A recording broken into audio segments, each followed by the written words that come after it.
Halo semuanya, selamat datang di Radio FM. Saya Amelia dan rekan saya. Halo semuanya, saya Aldi. Hari ini kita akan ngobrol tentang pupuk alami yang bisa kita gunakan di rumah atau di lahan pertanian. Ada 3 jenis yang akan kita bahas, yaitu pupuk kompos dari kotoran sapi, dan pupuk cair dari kulit pisang. Nah, kita sudah bersama 3 narasumber yang memiliki pengetahuan tentang pupuk alami nih, yaitu ada Syafira, Bella, dan Destia. Halo semuanya. Halo Amel, Aldi, senang deh bisa ikut ngobrol di sini. Terima kasih kepada 3 narasumber yang hebat yang telah meluangkan waktunya untuk melakukan sharing mengenai pupuk kepada sobat tani yang ada di seluruh Indonesia melalui Radio FM. Iya, benar sekali. Semoga sharing kali ini dapat bermanfaat untuk sobat tani semua ya. Langsung aja nih, kita mulai dari Safira dulu ya. Bisa dijelasin gak sih dengan mudah apa itu pupuk kompos dan kenapa sih penting bagi tanaman? Terima kasih untuk waktu yang telah diberikan.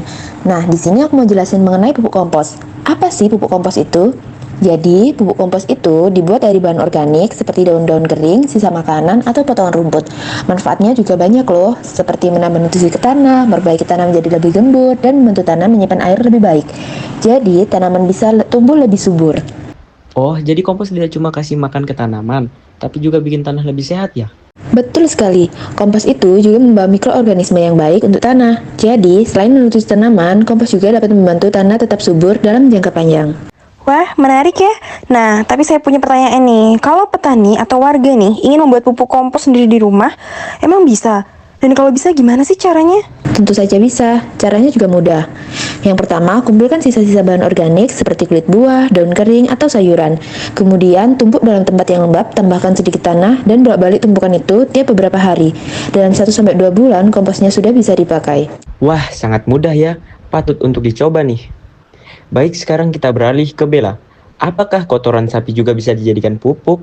Bagaimana cara membuatnya? Baik, terima kasih atas kesempatan yang telah diberikan. Iya betul, kotoran sapi bisa juga dijadikan pupuk kompos juga loh. Caranya cukup sederhana. Kotoran sapi kering dicampur dengan serbuk gergaji atau sekam padi, lalu didiamkan selama beberapa minggu sambil sesekali dibolak-balik. Setelah 4-6 minggu, pupuk kompos tersebut siap digunakan. Nah, kalau boleh tahu nih, apa sih kelebihan pupuk dari kotoran sapi ini dibanding dengan pupuk yang lain? Kotoran sapi kaya akan nutrisi seperti nitrogen dan juga fosfor yang penting banget buat pertumbuhan tanaman. Selain itu, pupuk ini bisa juga membuat tanah jadi lebih gembur dan bisa menahan air lebih baik. Jadi, tanahnya bisa lebih subur dan sehat dalam jangka waktu yang panjang. Wah, ternyata kotoran sapi bisa jadi sesuatu yang bermanfaat ya. Selain jadi pupuk, apakah ada manfaat lainnya yang berasal dari limbah kotoran sapi? Tentunya ada dong. Kotoran sapi juga dapat diolah menjadi biogas untuk bahan bakar. Prosesnya dapat dilakukan tanpa oksigen di dalam mode tertutup. Hasilnya bisa digunakan untuk memasak ataupun menghasilkan listrik.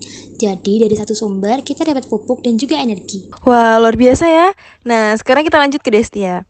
Kami dengar nih, ada penelitian mengenai pupuk cair dari kulit pisang kepok. Bisa dijelasin nggak secara lebih lanjut? Iya, betul sekali. Dengan senang hati saya akan menjelaskan tentang kulit pisang kepok yang dapat diolah menjadi pupuk cair.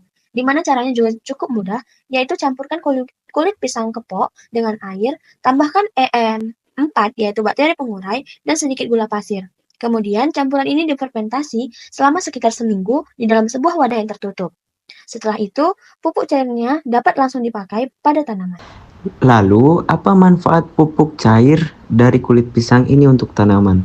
Nah, jadi pupuk cair ini mengandung banyak nutrisi penting seperti nitrogen, fosfor, kalium, dan lain-lainnya yang sangat dibutuhkan oleh tanaman. Berdasarkan penelitian sebelumnya, pupuk cair ini memang belum sekuat pupuk kimia seperti NPK, tetapi sangat bagus untuk pertanian organik. Selain itu, pupuk ini ramah lingkungan dan bisa membantu sobat tani di seluruh Indonesia untuk mengurangi penggunaan pupuk kimia. Wah, terima kasih banyak atas waktu yang telah diberikan untuk memberi sedikit informasi mengenai pembuatan dan manfaat pupuk alami.